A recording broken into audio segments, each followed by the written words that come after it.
Bom dia, pessoal. Vamos começar aqui o episódio 2 do podcast de saúde. Hoje, com a presença muito especial do professor Álvaro Pinheiro. Álvaro, obrigado pela presença. Prazer estar aqui. Professor Álvaro, ele é professor de engenharia de computação, com ênfase em inteligência artificial e trabalha na coordenação de sistemas de inovação da Procuradoria-Geral do Estado de Pernambuco. Álvaro, essa aproximação do mundo da saúde com o mundo da TI é uma realidade já não tão recente, mas que teve um boom enorme nos últimos anos, especialmente no ano passado. E um dos fatores que catalisaram essa aproximação foi a inteligência artificial, que eu acho que é um dos grandes motes hoje dessa conversa. Queria perguntar para você como é que você entrou nesse mundo da inteligência artificial e fazer uma segunda pergunta em seguida, que é razoavelmente recorrente. Existe inteligência artificial? Não existe só inteligência humana? Como é que a gente explica isso? Certo. Bom, Mário, primeiro, muito obrigado pelo convite, tá, de estar participando desse podcast. E respondendo à primeira pergunta, né? Eu posso até afirmar que a área de saúde é uma das principais áreas motivadoras e usuários da tecnologia, da alta tecnologia. E eu digo isso porque eu comecei nessa área de tecnologia há muito tempo. E quando eu comecei a trabalhar, isso em 85 ou 86, trabalhando numa empresa aqui, né, de Pernambuco, a Elógica, a gente trabalhava com uma linguagem chamada MAMPS. E o mais interessante dessa linguagem é que essa linguagem foi criada, construída no Hospital de Massachusetts. E ele era uma linguagem, assim, inicialmente feita para a área de saúde, que no momento ele tinha se mostrado muito boa, essa linguagem, porque ela tinha uma característica bem interessante para aquela época. E ela era uma ferramenta, né? Era um utilitário, né? Usado pelos médicos desse hospital, que ela ganhou o mercado, vamos dizer assim. Então, a área de saúde sempre foi uma área inovadora, né? E usando métodos científicos. Então, ela é uma fomentadora do uso da tecnologia. E nesse novo momento que cada vez mais se usa a inteligência artificial, é também um dos principais fomentadores do uso dessa tecnologia. Então, a gente vê várias pesquisas, né? Sendo feitas utilizando essa tecnologia que a gente pode chamar de inteligência artificial. E ainda respondendo a primeira, para entrar na segunda, a área de neurociência, né, ela vamos dizer assim, é um dos pontos fundamentais para essa tecnologia de inteligência artificial, porque na maioria dos livros, quando se fala assim, onde foi que iniciou, né, esse estudo de inteligência artificial? Obviamente não tinha esse nome, né? Mas ele foi a proposição de dois pesquisadores, um neurocientista e um outro matemático, em 1943, que eles publicaram o neurônio de Macaulay-Pitts, que era justamente a intenção de simular a sinapse biológica. Obviamente, foi seminal ali, né? A partir desse estudo é que vieram uma série de outras contribuições que continuam de forma crescente. Aí a gente vem, por exemplo, ainda na década de 1940, de Franklin Rosenblatt, que trouxe a publicação do Perceptron, que é a forma mais, vamos dizer assim, básica de uma rede neural artificial. E aí, respondendo à segunda pergunta, quando a gente fala em inteligência artificial, muitos, né, criticam, né? Inteligência quem tem é humano. A inteligência que existe é biológica. Como é que você diz que um software, um algoritmo tem inteligência, né? Mas aí vem vamos dizer, uma possibilidade de explicação. Porque o humano, ele não é binário. O humano não é 0 e 1. Então, quando a gente fala computação tradicional, computação clássica, ela é binária. Então, você quando tem a possibilidade de construir uma regra onde ela vai te dar um valor exato, então isso é computação clássica. Só que na computação você tem problemas que são complexos e problemas neperianos, são aqueles problemas que, se você tentar, você até consegue fazer de uma forma dedutiva, que é a computação tradicional, e encontrar uma resposta em tempo aceitável. um exemplo muito forte nessa área é o caixeiro viajante. Você tem que resolver um problema de deslocamento por 5 cidades e você faz isso em qualquer linguagem de programação, usando um algoritmo tradicional, computação clássica, computação tradicional, usando os recursos da linguagem qual for, e consegue calcular e dizer, a melhor rota é essa. O problema é que se esse algoritmo a quantidade de variáveis desse algoritmo aumentar exponencialmente, se você gasta 1 minuto para dar um resultado de 5 variáveis, você não vai ter uma relação de tempo se você aumentar de 5 para 5 mil, 50 mil, 5 milhões. Quer dizer, o tempo vai crescer de uma forma exponencial.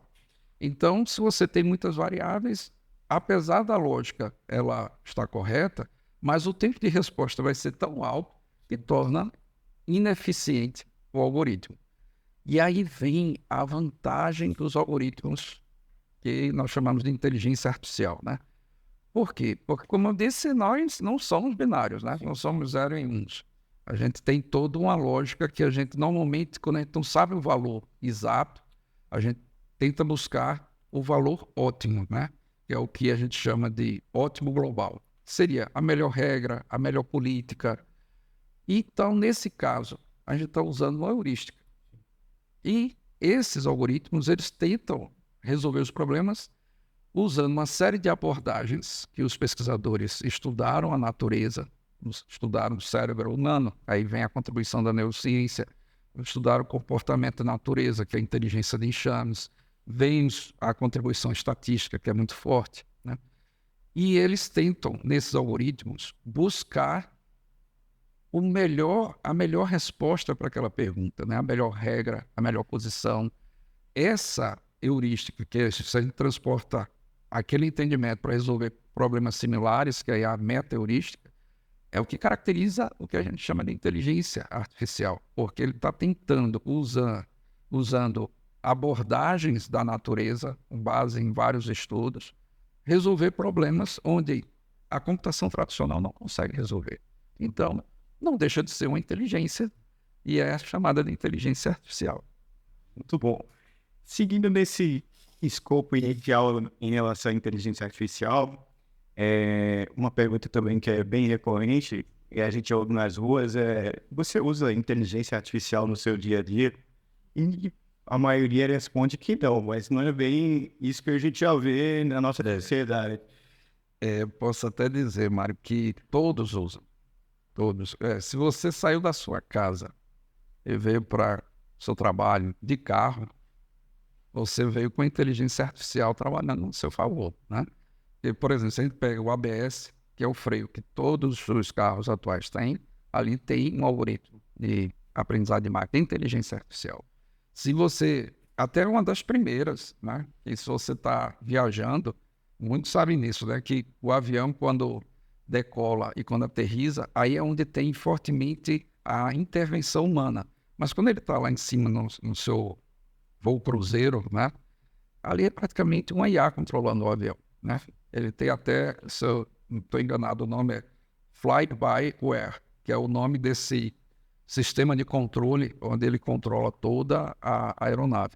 Basicamente, os pilotos estão ali para ficar monitorando, né, os instrumentos para serem, vamos dizer assim, acionados pela própria IA através de alertas sonoros que algo está saindo do controle, né?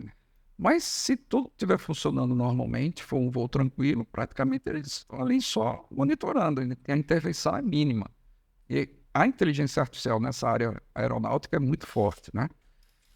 E hoje, se a gente for olhar, quem usa o Waze, quem vai fazer uma viagem usa o Airbnb, quem usa praticamente qualquer um desses e-commerces, ali é tudo IA, né? Então, é um exemplo muito forte. Existem tipos ou formalismos, né, de aprendizado de máquina.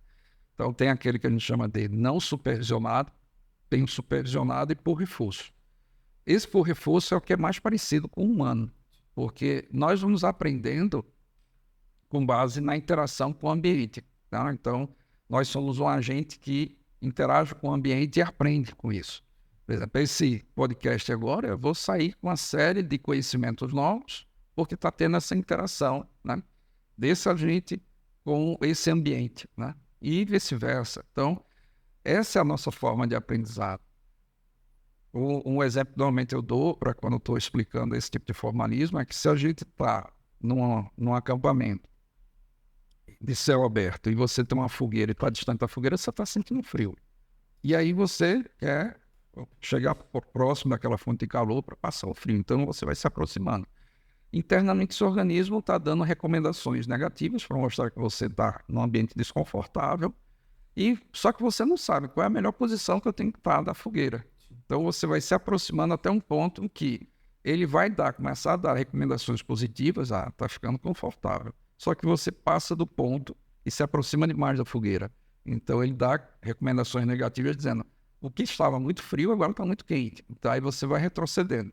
O que é que a gente está tentando fazer? Obter a melhor posição, a melhor regra, a melhor política para resolver aquele problema que a gente está no momento. Então esse é o formalismo do aprendizado de máquina por reforço, que é fortemente usado no mercado, né, nos e-commerces.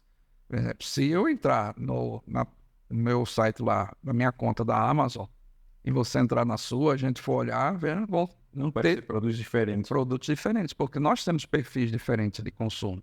Então ele vai se ajustando ao perfil do consumidor. Tá? Então esse uso da inteligência artificial, ele é praticamente implícito a muita coisa que a gente faz no dia a dia. Então a gente não percebe. Obviamente, em algum ponto, em certos tipos de atividades, você faz o uso explícito da inteligência artificial, né? Mas nós estamos rodeados pela inteligência artificial. Então, muitas vezes a gente nem sabe que ali tem uma inteligência artificial colaborando ou não com você. Dito isso, é interessante notar o quanto permeia coisas simples do dia a dia, né? Como esse, ou entre tantas outras. Mas, sem dúvida, ano passado houve um grande boom com o ChatGPT, a adesão de milhões de pessoas, mas que levaram também a um outro questionamento, né? E aí eu trago esse questionamento para você. Vai existir uma inteligência artificial que dê resposta para tudo? Certo. Aí, o que eu vou dizer aqui, com base na leitura de muitos pesquisadores, né, que há muito tempo vêm pesquisando essa área, né? Então, aí eu posso citar Kai-Fu Lee, posso citar Nick Bostrom, o Russell e Norvig, entre tantos outros, né, pesquisadores. Mas, de certa forma, todos eles se surpreenderam com, vamos dizer assim, de 2014 para frente, né, essa explosão do uso da inteligência artificial com base nesses algoritmos, iniciando com as GANs, que são as redes generativas adversárias, né, que é uma contribuição também de Goodfellow, depois com as redes convolucionais, mas o que, vamos dizer assim, gerou esse boom foi uma pesquisa que iniciou na Google, né, em relação a essas redes generativas, né, uma evolução da pesquisa das GANs. Só que assim, a Google não seguiu, por interesses econômicos, né, não quis seguir com essa pesquisa internamente. Mas um grupo de pesquisa saiu e montou o que hoje é mundialmente conhecida, né, com a empresa OpenAI. Essa empresa, ela veio com a proposta, aqueles pesquisadores já com a proposta de criar uma inteligência artificial generativa para ir para uma inteligência artificial geral. Essa foi a proposta desses pesquisadores. O que existia desde a década de 40, quando esse estudo começou a ser fomentado fortemente com várias personalidades que hoje são, por exemplo, Alan Turing, que é considerado o pai da inteligência artificial, por conta da publicação que ele fez na década de 40, no período da Segunda Guerra, que jogos da imitação, né, que hoje é chamado teste de Turing.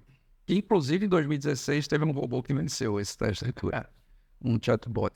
Mas Eugênio, o nome dele. E o que acontece é que essa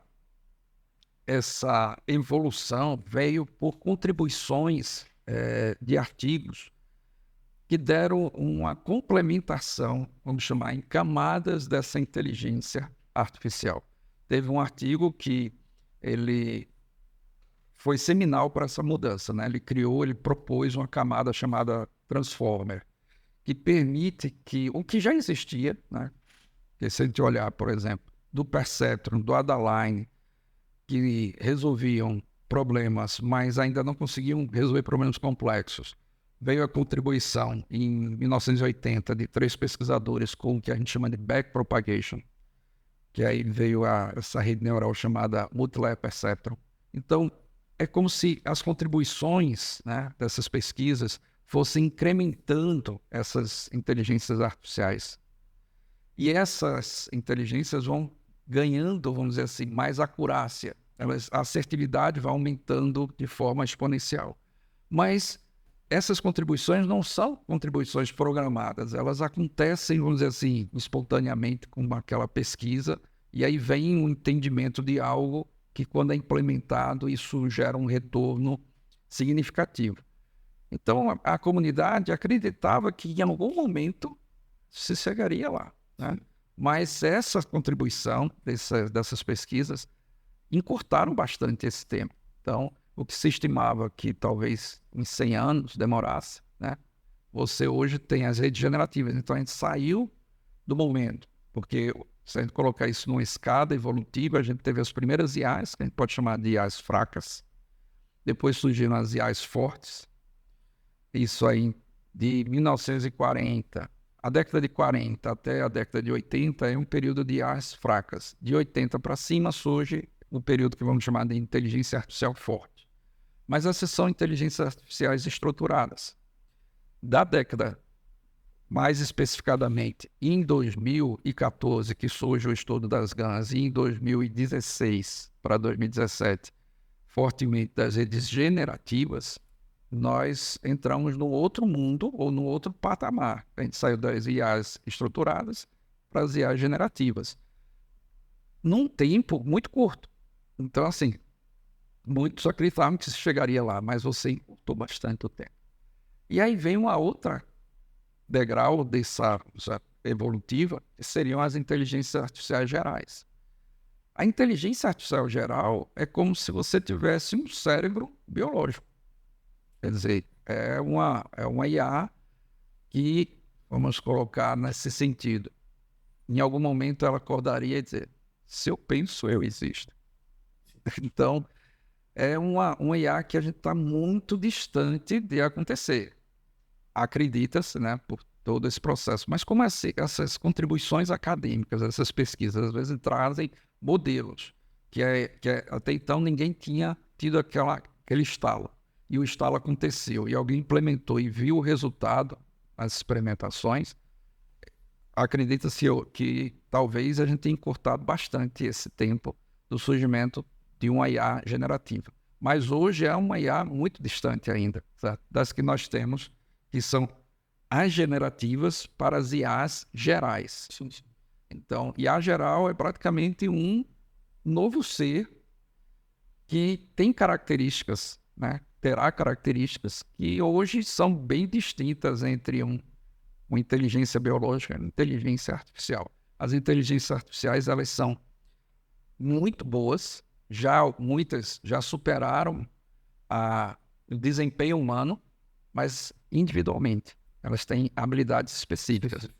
Tipo, a IA de reconhecimento de padrões e imagens, ela já superou o desempenho humano, mas ela é boa nisso. Nós temos várias habilidades. As IAs generativas estão possibilitando resolver um problema que era muito difícil de se resolver com modelos estatísticos, que são as ambiguidades, né? Então, você chegar e dizer para alguém, tenho esse problema, como é que eu vou resolver esse abacaxi? Sim. Eu quero descascar esse abacaxi, e aí? A pessoa do outro lado já vai entender que ele está querendo resolver um problema. Mas se você colocasse isso antes das redes, né, que a gente chama de redes neurais artificiais, eu quero descascar esse abacaxi, e ela poder interpretar isso da forma correta, de acordo com o contexto, isso é descascar uma fruta ou resolver um problema? Era muito complicado. Mas hoje a gente já consegue ter essas... Tanto que se você fizer uma pergunta para qualquer um desses chatbots, tipo um GPT, um Copilot, um Gemini, ele vai te entender de acordo com o contexto que você está querendo resolver um problema. Entendi. Então, há uma tendência, né, de chegarmos a essa inteligência artificial geral. Mas ainda estamos muito distantes. Aí eu sei chão. Ainda tem muito chão. Mas seguindo esses questionamentos, uma das mudanças que a gente observa no dia a dia é que quando você queria resolver um problema e você entrava na internet e colocava no buscador tipo Google, você ia receber um monte de referências. Quem fazia o filtro da informação era você. E nesses chat GPTs e similares, você recebe a informação pronta, né? Isso tem um lado bom e um lado ruim. E queria que você falasse um pouquinho dos riscos disso, de tomar aquilo como verdade atualmente, ou qual o nível de confiabilidade dessas informações. Certo. Como tudo na vida tem vantagem e desvantagem. Exato. Esse, vamos dizer assim, padrão de busca, né, que veio, né, com o Google, que dominou o mercado, né, apesar de no início terem tido várias propostas de buscadores, né, como KD, AltaVista, mas o Google ganhou o mercado e ele se tornou predominante. E ele se tornou um modelo, né? Tipo, você queria pesquisar, você dá um Google, né? Sinônimo de pesquisar. Lembrando que em determinado momento, que inclusive esse era o modelo de negócio da Google, né? Ela se consolidou como uma das gigantes, né? Uma das maiores big techs, é porque você poderia pagar para aquele seu conteúdo estar no topo do ranking. Então, nem sempre o que vinha nesse ranqueamento daquela pesquisa, você tinha a qualidade que ali era a melhor informação. Sim. Poderia até ser, porque realmente era algo muito pesquisado e citado pelo seu conteúdo, mas também poderia estar ali porque foi financeiramente colocado ali, né? Então, você tinha que fazer o trabalho de também não acreditar cegamente naquele ranking. Ah, eu estou acessando os primeiros 10, eu tenho a garantia que esses são os 10 melhores resultados. E muita gente até acreditava que se fizesse isso, estaria indo por um bom caminho. Mas se ele fosse, vamos dizer assim, pesquisar melhor ou obter mais subsídios sobre esse tipo de negócio, que é um tipo de negócio, ele saberia que, olha, eu tenho que fazer uma pesquisa mais aprofundada. Então, eu vou ter que olhar as outras páginas ou filtrar melhor minha pesquisa. Mas virou, assim, um padrão. E isso transformou a época que o padrão era o pesquisador, qualquer um, quisesse fazer esse trabalho, ir numa biblioteca, pegar a seleção de livros, de artigos e fazer a leitura e seu trabalho, vamos dizer assim, de anotação, de análise de tudo que estava lendo. Obviamente, quem era daquele momento, que, vamos dizer, foi catequizado nesse processo, quando veio o Google, ele é uma quebra de paradigma. Então, ele reagiu contra. Né? Não tenho dúvida que muitos reagiram no mundo todo nessa nova forma, mas com o tempo isso foi virando uma cultura, né? E não inviabilizou que muitos fossem para a biblioteca e ainda fizessem suas pesquisas de forma, vamos dizer assim, tradicional ou antiga. Mas é muito mais cômodo você acessar. Hoje você tem praticamente todo o conteúdo, né? Já foi digitalizado, então você tem isso, às vezes free, às vezes pago, mas você tem acessível em qualquer lugar do mundo. Então é mais fácil fazer isso. O problema é que esse modelo comercial, ele enviesou também essa forma de pesquisa, porque como antes você tinha que sair vendo quais são os livros aderentes ao que você está pesquisando, agora você tem que olhar, não acreditar que os primeiros links são os melhores. E aí veio uma mudança de paradigma, que inclusive isso foi o que fez com que a Google, que iniciou esse processo, se eu não me engano, era Lambda, o nome do modelo que eles estavam pesquisando lá em 2015, 2016, mas não deram a evolução para não matar o seu modelo de negócio, que é como pesquisador. E aí foi essa equipe montou, né, a empresa OpenAI, que deu continuidade, já que ela não tinha esse problema do legado, né? Eles queriam criar uma rede generativa O detalhe de você quebrar paradigmas é tirar as pessoas do ponto de conforto. Então, isso sempre gera um receio, gera uma discussão, mas, inevitavelmente, você tem um recurso muito mais prático. Você faz uma pergunta onde ele vai te dar um resumo, ele está navegando nesses links e te dando a resposta. Aí vem o questionamento, e isso é importante, né? Porque não dá para todo mundo dizer que o azul é mais bonito. Você tem que ter as pessoas que digam, não, mais bonito é vermelho, para que haja essa diversidade. Então, se todo mundo dissesse, vamos desistir de fazer pesquisa com o Google, vamos só usar, quer dizer, você não estaria contribuindo para melhorar aquele modelo. Então, tem muita gente que faz a resistência, dizendo, ele alucina, ele dá respostas erradas, e dá respostas erradas. Então, você não pode acreditar piamente daquilo que ele está lhe dando, como você também não poderia acreditar que aqueles links ranqueados nas primeiras 10 posições, 50 posições, eram os melhores. Então, só muda que agora você tem um resumo. E esse resumo, se é um especialista dessa área, e você quer uma complementação, você pode saber se ele está indo para o caminho certo ou errado. O problema é quando você não é um especialista da área. Então, você não deve comprar aquilo como uma verdade absoluta. Então, você tem que ir também pesquisar os links que eles oferecem, da onde ele tirou. Muitos dizem, mas o link não é o melhor, o link... Então, esse é um trabalho que, se você quer extrair a melhor informação, você tem que fazer a pesquisa. Mas ele simplificou muito o processo. E aí vale dizer que ele alucina. O que quer dizer isso, ele alucina? É porque ele traz, às vezes, uma resposta que não é a melhor resposta. E o pessoal diz, ele inventou a resposta. E ele é um robô, né? É uma máquina programada para responder uma pergunta. Ele, em nenhum momento, vai chegar para você fazer uma pergunta e ele vai te dar uma interrogação. Ou não vai te responder, né? A não ser que perca a conexão com a internet. Mas ele é feito, programado para responder. Então, qual é o objetivo dele? Buscar, de acordo com a base de treinamento dele, a melhor resposta para aquela pergunta. E aí vem entender esse modelo de entendimento da pergunta, que é aquela contribuição desse artigo Atenção é Tudo, que gerou o modelo Transformer, que é uma camada dentro das redes neurais, que tem nesse modelo específico chamado redes neurais generativas. O detalhe é que esses modelos, eles olham as palavras, que a gente chama de tokens, né, os símbolos. A quantidade de símbolos que ele tem que analisar para entender a correlação e entender o contexto, né, desde o início daquela conversação homem-máquina. E esses modelos cada vez estão se tornando melhores, estão conseguindo ampliar esse número de tokens para melhor entender o contexto e melhor responder. Só que, como é que esses modelos são treinados?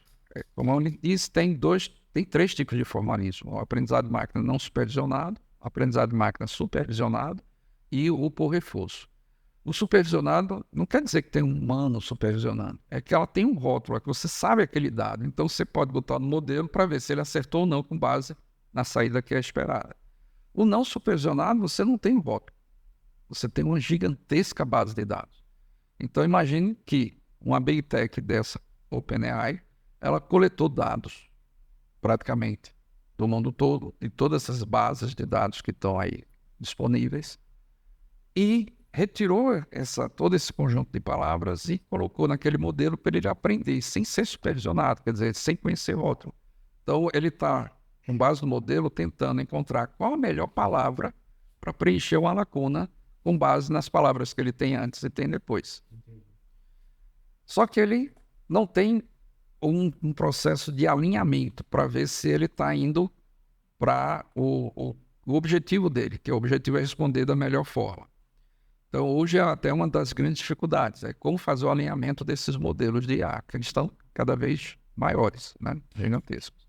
Então, aí vem que você consegue fazer uma base que a gente chama de modelo fundacional.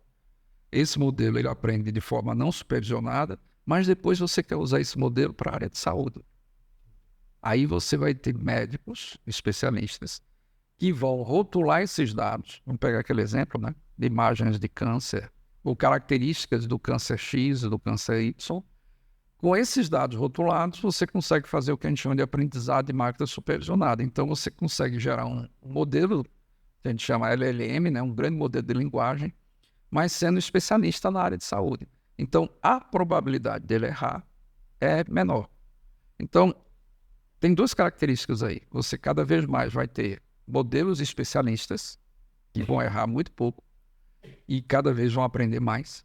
E você vai ter também essa questão de as pessoas terem mudado a sua cultura, né? Então, quebrando seus paradigmas. Então, essas duas coisas vão contribuir para que cada vez mais esse novo modelo de pesquisa seja aceito. Mas ainda estamos nesse processo de letramento de dados, vamos chamar assim. Seguindo nessa questão do letramento de dados, tem um outro ponto, que eu não sei, às vezes eu tenho a sensação que é pouco discutido, que é uma parte meio ética, por exemplo, no que está sendo feito em relação à análise de dados. Vamos dar um exemplo. Você usa uma IA específica para ajudar o judiciário a calcular uma pena por um crime qualquer. E aí ele vai usar a base de dados dele de crimes semelhantes, a probabilidade dele voltar a ser reincidente. Isso vai, naturalmente, se for aqui no Brasil, a gente sabe que o perfil vai ser um perfil socioeconômico específico, uma raça específica, e não por culpa da IA, mas por consequência da base de dados, ele vai dizer que aquele tipo de perfil tem uma chance maior de ser reincidente e talvez um juiz seja induzido a dar uma pena maior. Mas como é que se consegue filtrar isso? Como é que é a parte ética da IA? Me permita, Mário, trazer um exemplo que cai de luva aí, né, que você falou, que é o Compass, ou Compass, que foi uma IA feita nos Estados Unidos para dar progressão de regime. Sair do regime fechado para o semiaberto para o aberto. E depois de usarem essa IA durante 2 anos, aí foram fazer uma análise, né, do resultado. E foi verificado que a IA estava enviesada. Ela só dava progressão de regimes para brancos. Pessoas negras, hispânicas ou das outras raças, etnias, não tinham essa progressão de regime. Quer dizer, como o objetivo era fazer análise para ver se existia a probabilidade de reincidência, ela normalmente classificava o branco como menor probabilidade e o negro como maior probabilidade. Mas por quê? Porque a base de dados estava enviesada. 70% dessa base de dados, que é disponível para todo mundo fazer experimentações na nuvem, ela é feita de negros e 30% de brancos. Quer dizer, o que resultou no algoritmo? Não é que o algoritmo era falho. Esses algoritmos, esses modelos de IA são muito eficientes e eficazes. Eles aprendem as características, eles conseguem extrair essas generalizações, que é o que dá esse aprendizado indutivo ou abdutivo. O problema é que alguns alegaram, depois desse estudo, do enviesamento dessa IA, que essa é a realidade americana. Então, elas só estavam retratando a realidade. Outros disseram, não, o problema foi que não foi feita uma mineração de dados adequada. Não foi corrigido esse enviesamento para que a IA fosse imparcial. E aí vem, inclusive, esse é um dos grandes problemas das IAs. As IAs aprendem com o quê? Com dados. Quem é que criou esses dados? Os humanos. E os humanos são altamente enviesados. Quer dizer, eles colocam todo o seu preconceito, toda a sua herança, né, de aprendizado cultural, muitas vezes no que ele está produzindo, como dados estruturados e dados não estruturados. Principalmente em dados não estruturados, porque ali é uma escrita livre, né? Uhum. Ou é uma imagem, ou é um vídeo. Então, as IAs, elas aprendem com esses dados. Para que você faça com que a IA não seja enviesada, você tem que aplicar algumas técnicas. Quais são? Primeiro, você tem que tirar os ruídos. Vamos dar um exemplo. Imagine que você tem uma base de dados gigantesca com dados referentes à pluviometria. Você quer fazer um IA para dar um alerta de enchente. E ali, os sensores que estavam captando os dados podem ter tido alguma interferência eletromagnética e ele errou. Ele captou um dado lá que só aconteceria se estivesse acontecendo um dilúvio. Se isso não for retirado da base, a IA vai pensar que aquela faixa de dados é normal. E nunca vai dar um alerta, porque ela vai pensar que para dar um alerta tem que estar acima daquele valor, e o valor ali é só um valor quando ocorreu um dilúvio na Terra. Então, assim, como não foi feito o trabalho de retirar os pontos fora da curva, você enviesou. Outros problemas são do balanceamento dos dados. Esse compás, se você tinha 30% de dados de caucasianos e 70% de negros, você tinha que balancear para que ela aprendesse de forma igual. Era um outro processo.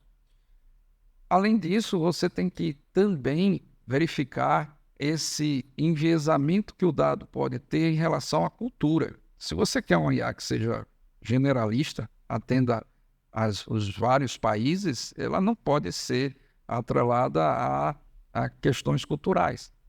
Porque, por exemplo, uma expressão no Brasil pode não ser ofensiva, mas em outro país ser ofensiva e vice-versa. Então, assim, tudo isso tem que ser tratado. E aí eu costumo dizer que data mining, que é a mineração de dados, ela é muito mais importante num processo de machine learning do que a própria competição de modelos.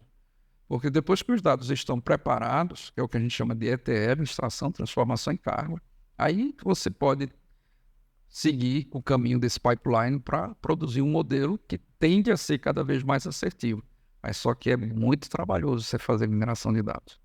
Imagine você fazer mineração de dados para eliminar ruídos, que são vídeos indesejáveis, que tem que ser feito para você fazer uma YouTube, por exemplo. Quantos vídeos podem ter imagens ruins, danosas para a sociedade? E se você entregar isso para uma IA, ela vai aprender como se aquilo fosse a parte do processo social. Então, é um cuidado que tem que se ter. Então, hoje em dia, a gente está ainda nesse processo, pegando esse letramento de dados, né, que muitas organizações estão querendo colocar suas IAs, mas muitas vezes nem não conhecem bem o que é uma inteligência artificial, o que é um machine learning, o que é um deep learning, né? Como é que essa mágica acontece? Porque é tudo matemática ali, é tudo cálculo matemático. Então, qual é a necessidade, qual é a preocupação que eu tenho que ter? Os dados que eu tenho na empresa são limpos? A maioria das organizações tem dados sujos, né? Porque são dados que entradas por sistemas transacionais que muitas vezes não foram bem modelados, então deram margem à entrada de dados com muito ruído. Tudo isso tem que ser trabalhado. Vamos dar um pouquinho de assunto, mas é outro assunto que mexe muito com as pessoas, que é o fato da IA possivelmente vai mudar as relações de emprego, né, em vários setores, não só na saúde, mas na indústria em modo geral, nos serviços. O que dizer para essas pessoas? A IA vai tomar o emprego delas?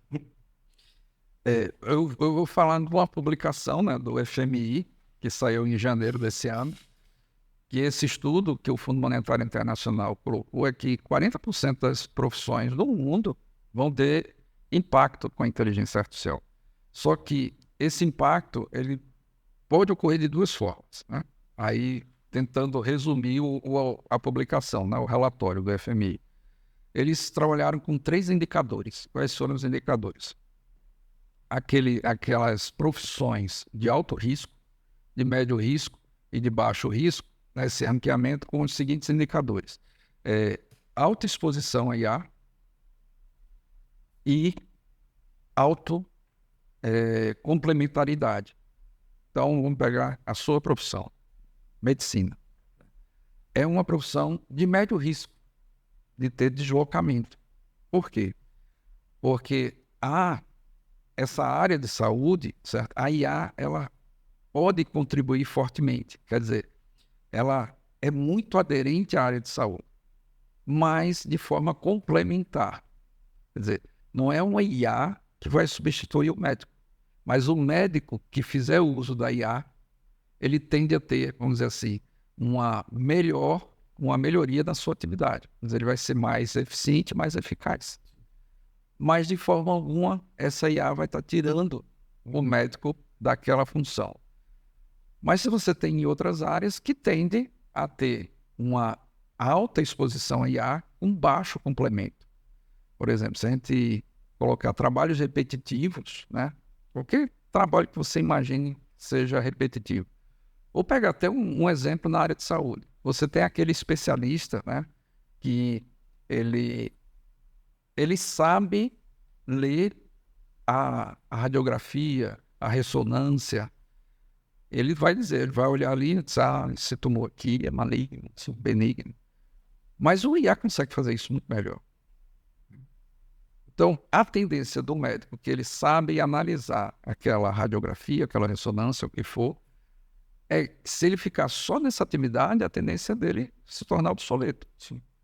Mas esse médico, na verdade, ele vai estar fazendo, não vou chamar de médico, mas esse especialista, ele tende a desaparecer. O que vai continuar existindo é o médico que vai usar IA, que vai ter essa especialidade e reconhecimento desses padrões, e aí ele vai fazer a prescrição, né? Vai fazer a análise prescritiva. Ele está usando um instrumento tecnológico para fazer uma análise descritiva do problema, e ele, humano, vai fazer a análise prescritiva para solucionar aquele problema.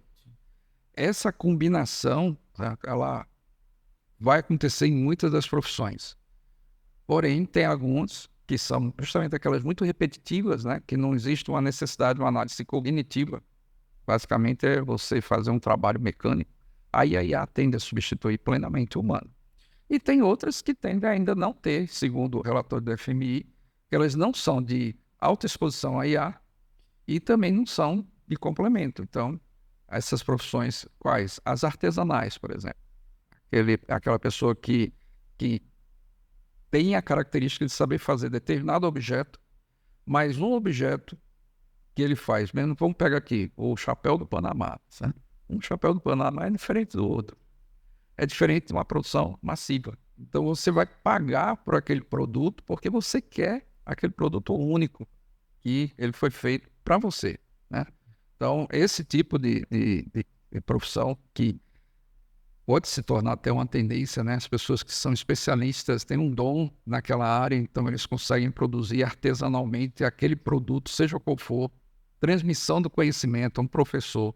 Não adianta você botar um professor de inglês, um robô que ensina inglês. Massivamente ele vai conseguir ter um sucesso, pegando em números, mas em quantidade, mas em qualidade, você ter aquele humano que conviveu naquele país, ele sabe a cultura daquele país. Então, ele está ensinando o inglês direcionado ali da Nova Zelândia, da Austrália. Então, vai ter um sucesso diferenciado daquele aprendizado generalizado. Mas, se for repetitivo e massivo, há uma tendência da IA ela fazer o deslocamento desses profissionais. É questão da empatia, né? Difícil imaginar ele chegar nesse nível. Eu costumo trazer esse exemplo do hospital, né? Imagine você criar um médico robô, né? A maioria das pessoas não vão confiar. Por mais que ele tenha um nível de acurácia já garantida, né? E vamos chegar num nível que essas IAs vão estar com a acurácia lá em cima. Mas é a questão da você ter aquele sentimento de confiança. Eu estou lidando ali com um humano. Ele não usa só a razão, ele usa a emoção para tomar decisão também. Então isso influencia muito nessa relação homem-homem, que inclusive é o que a semiótica estuda bastante, né? Hoje nessa área de tecnologia, a relação homem-máquina, para tornar isso, vamos dizer, nesse nível de confiança, né? Puxando um pouquinho agora, Brasa, para a área de saúde, né? Eu acho que o podcast foca aqui é saúde e inovação. E aí eu queria te explorar perguntando do efeito da IA, por exemplo, na detecção de cânceres precoces. Qual vai ser o impacto disso no médio prazo?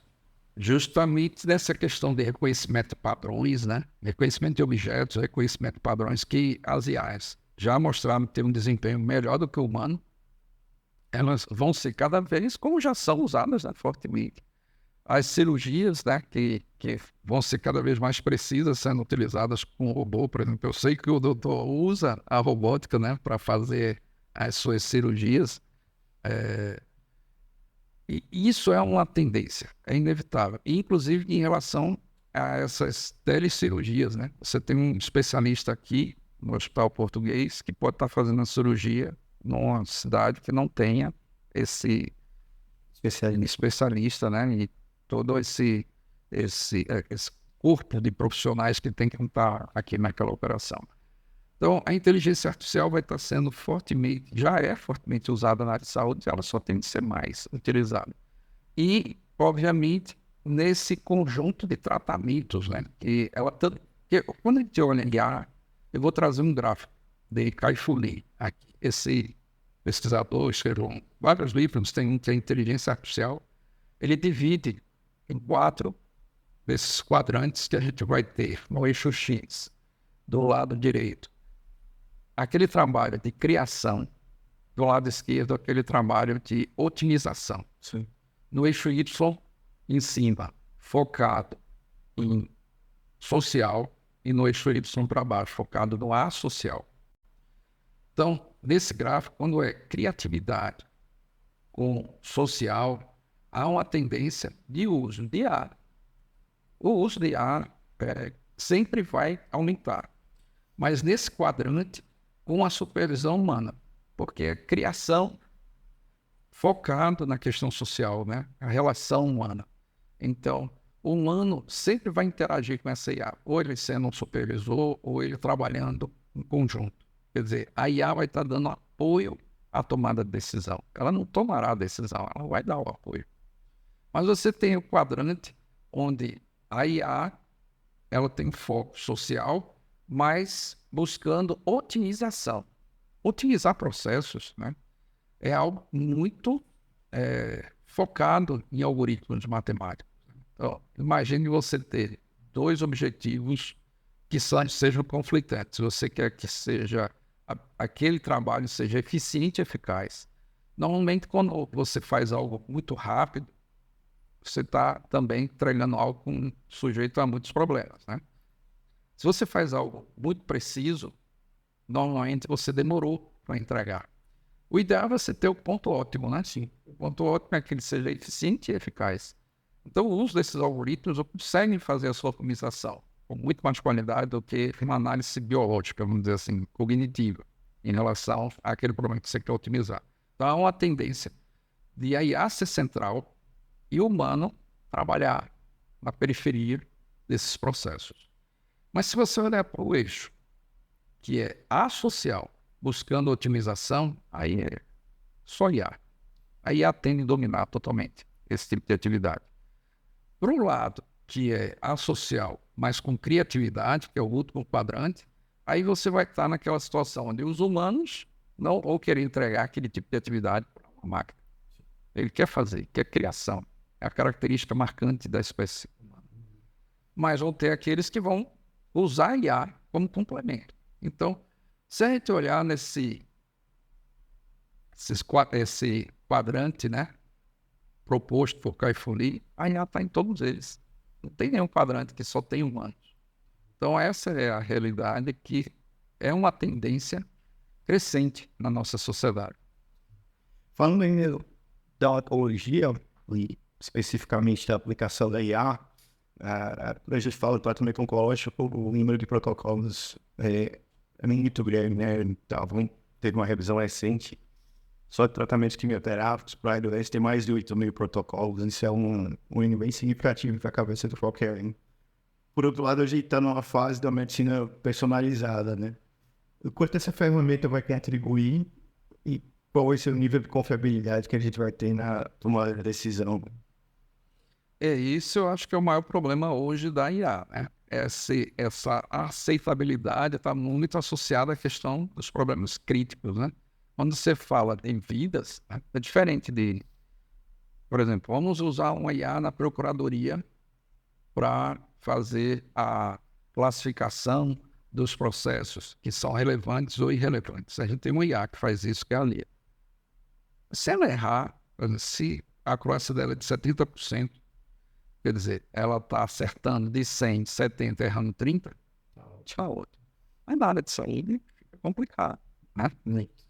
Então, essa criticidade da área faz com que, para algumas áreas, as IAs não cresçam assim, de uma forma exponencial, como a gente tem em outras. Porque você tem uma série de protocolos que está lidando com a vida de pessoas.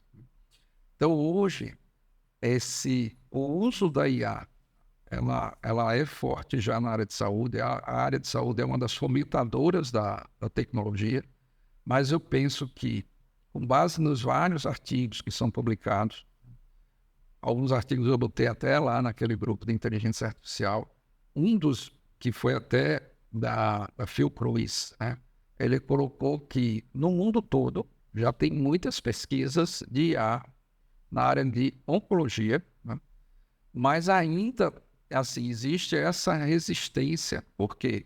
Porque você tem que fazer todo um atendimento, como você colocou, de protocolos, né? Para poder ser autorizado pelas várias agências de regulamentação. Então, a IA, ela é um processo de aprendizado, por isso que a gente chama de aprendizado de máquina, né? E o processo de aprendizado é você errar até chegar no nível de acerto aceitável. O problema desse acurácia, que é uma das métricas que a gente pode usar, tem precisão, revocação, curva-corpo, matriz de confusão, erro médio absoluto, erro médio quadrado, raiz do erro médio quadrado, que é muita métrica. Mas eu vou trazer a acurácia, que é a mais referenciada, né?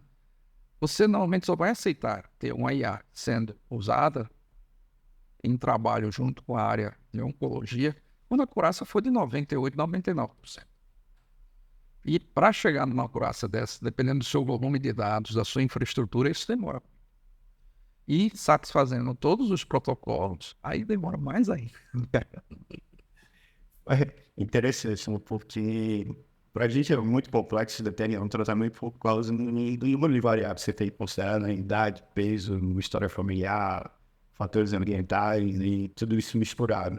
Mas isso me leva àquela conversa que a gente teve antes de começar, que são os digital twins e o impacto que isso pode ter em futuro breve, né? Eu acho que pouca gente conhece os digital twins. Você poderia falar um pouquinho para a gente?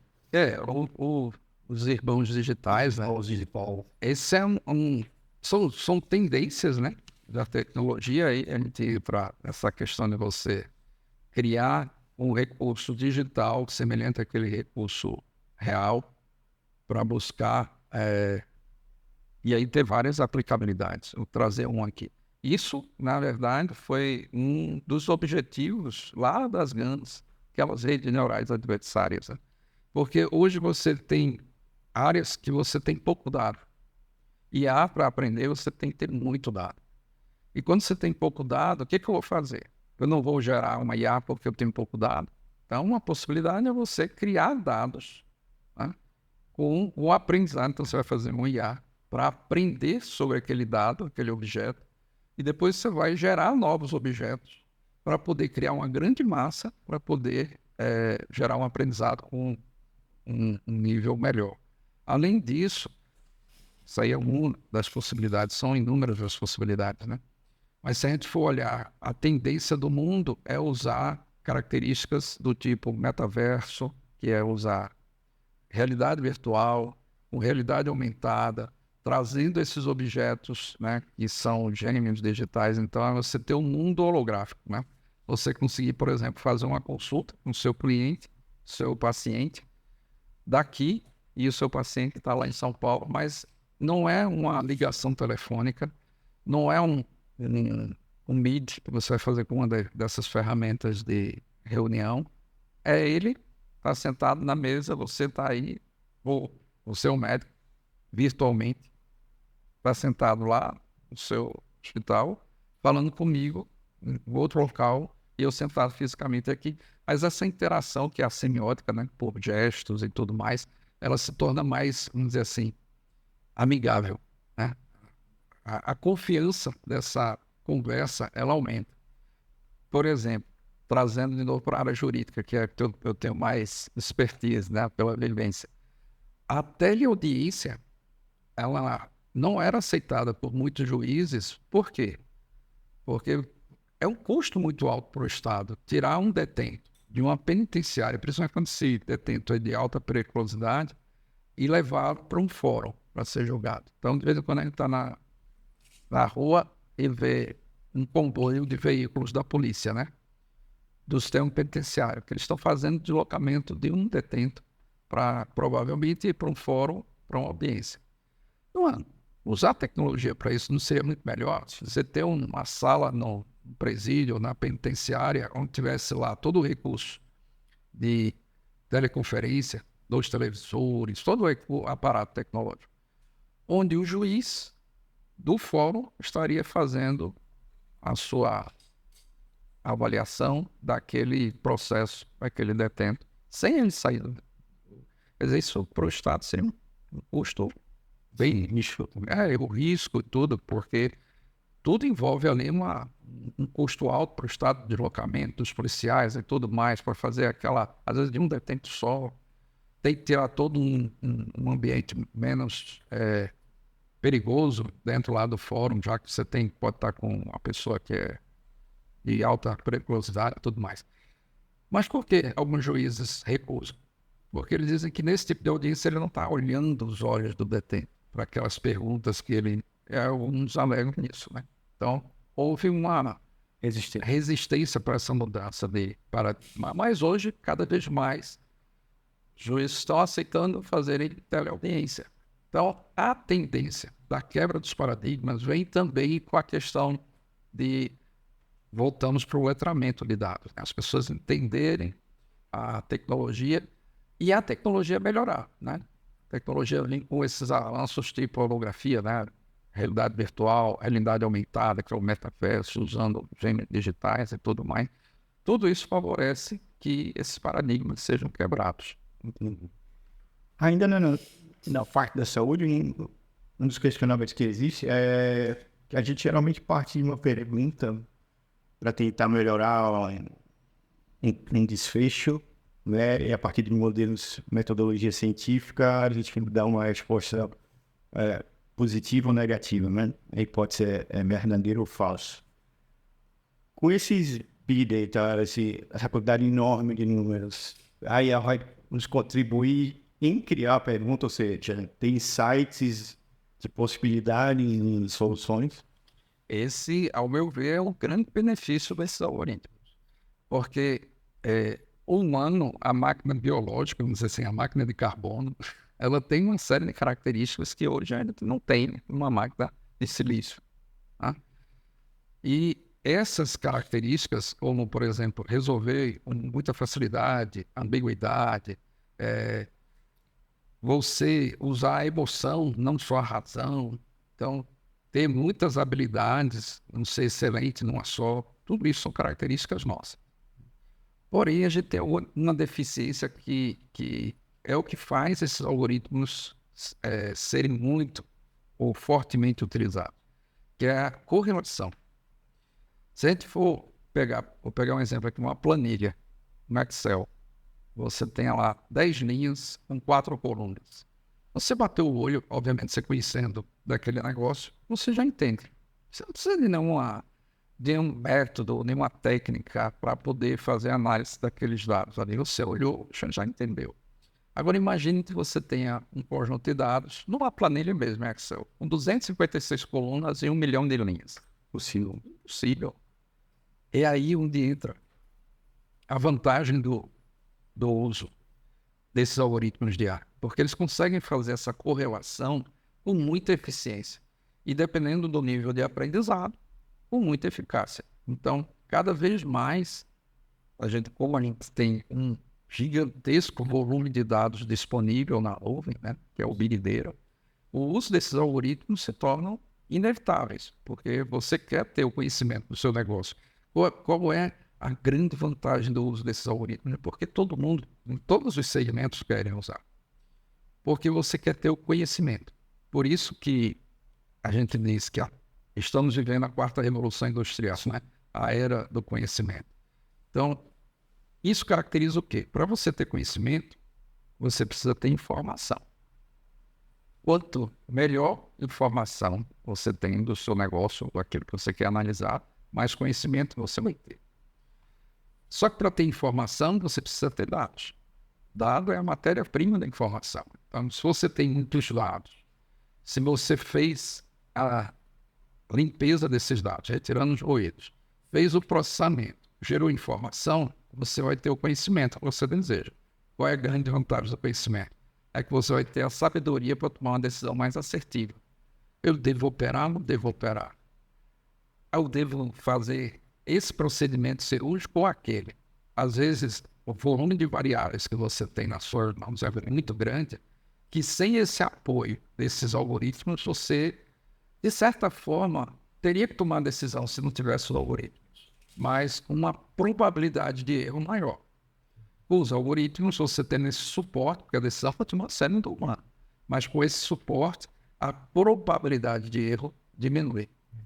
Isso nos leva a um ponto que também é muito comum, que é o paciente perguntar, né, qual a probabilidade, né, de dar certo nisso ou naquilo, e a gente usa estudos de base populacional, mas não para ele, com as características dele, com as questões dele, né, e dar uma resposta assertiva para ele participar na tomada da decisão.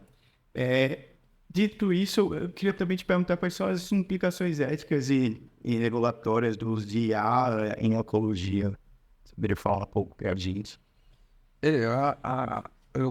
Existem esses artigos, né, que colocam que ainda não há um número expressivo de pesquisas, né, porque tem muita questão ética que tem que ser resolvida e regulamentação, né?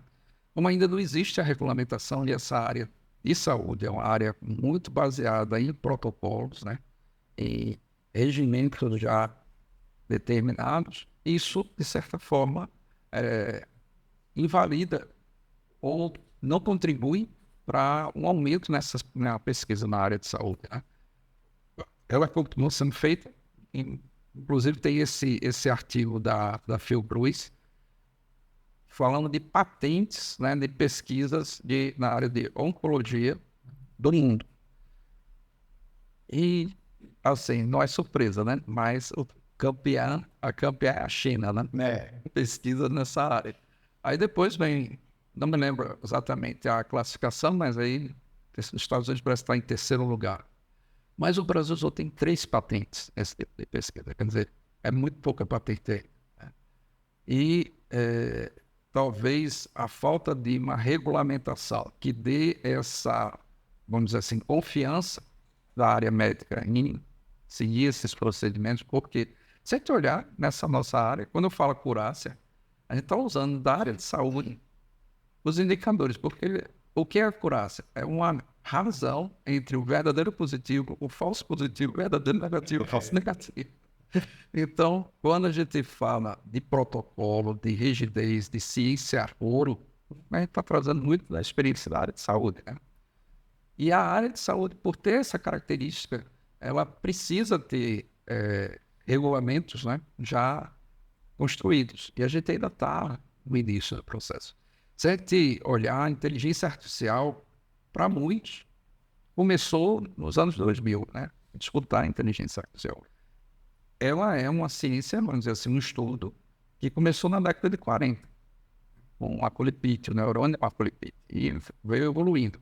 Mas se a gente olhar essas novas inteligências artificiais que são fortemente baseadas em redes neurais artificiais, apesar do estudo começar na década de 40, esses modelos eles estão assim, fortemente sendo utilizados a partir de 2015, 2016, quer dizer, faz pouco tempo que passou a ser de domínio público essa tecnologia, porque antes ela era muito reservada na academia.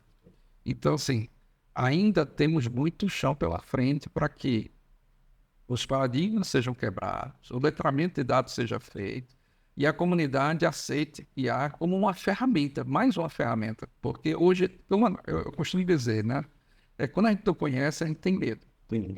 Existe muita ficção científica, né? Os filmes de Hollywood contribuem muito para isso. Então, você ter aí um robô que é um ciborgue, um androide, não quer dizer que isso não vai acontecer. E irá acontecer. Hoje você já tem várias pesquisas. Se você for no YouTube, você vê robôs que você fica boquiaberto, né? O Atlas da Boston Dynamics, não só o Atlas, mas vários desses robôs. O da empresa de Elon Musk. Então, assim, essa área de robótica ela está evoluindo a passo de largo. Mas para chegar nesse tipo de robô que a gente vê em filmes de ficção científica, talvez a gente nunca chegue. E se chegar, isso está muito distante. Você chegar numa inteligência artificial geral, que tem todo esse contexto das nossas sinapses, do que a gente faz. Mas o detalhe é, a gente precisa evoluir nas regulamentações, a gente precisa evoluir nas formalizações, nesse letramento, para que a comunidade, em todos os setores, absorvam essa tecnologia como uma ferramenta. É mais uma ferramenta para apoiar o humano na tomada de decisão, na execução de tarefas e tudo mais. Estamos chegando aqui ao fim, Álvaro, mas eu queria fazer uma pergunta no final, que eu acho que vai ser a grande dúvida da comunidade da saúde, pelo menos. Primeiro, como é que ela vai aprender sobre IA? Segundo, como é que ela vai usar a IA? E terceiro, no meu caso, como é que a IA vai influenciar a minha prática de cirurgia robótica, por exemplo? Certo. Aí é uma opinião minha, né, em relação ao uso, né, desse ferramental, né, que é um conjunto gigantesco de ferramentas, e se a gente for olhar inteligência artificial nas suas várias sub-áreas, né, aí vem tomar decisão, aprendizado de máquina, robótica, semiótica, são muitas áreas. Primeiro, as pessoas terem esse conhecimento. E isso, eu penso que deveria ser dado em todos os cursos de graduação com uma disciplina. Né? Nas grades dos cursos, ser obrigatório uma disciplina de o nome que for dado, letramento de dados, ciência de dados, inteligência artificial, inteligência computacional, seja qual for o nome. Mas uma disciplina obrigatória que, dependendo do seu segmento, ou área de engenharia, de saúde, humanas, você tem esse entendimento, né, o básico necessário para que você faça a distinção do que é utopia, o que é ficção científica, da realidade. E você tem um ferramental que faz entregas. As IAs fazem entregas hoje de forma, assim, que todos os envolvidos e que quando tem aquele produto ficam extremamente satisfeitos. E isso só não é maior porque falta esse conhecimento por muitos, né, desse básico necessário para que você saia do mundo da imaginação e deixe de ter medo para aquele mundo da realidade. Ah, isso é um ferramental excelente, vamos usar. Então, acho que esse é o passo. Álvaro, muito obrigado. Não sei como te agradecer pela disponibilidade, pela presença. Foi extremamente enriquecedor. Tenho certeza que eu vou ter que te chamar. Espero que você aceite para a gente fazer outros episódios. Ainda tem muito mais perguntas, tá certo? Convidar o pessoal para os próximos episódios aí do podcast. Muito obrigado e até a próxima. Eu que agradeço, doutor Mário. Foi um prazer estar aqui transmitindo esse conhecimento, como eu digo, desse ferramental espetacular que todos devem usar. Obrigado.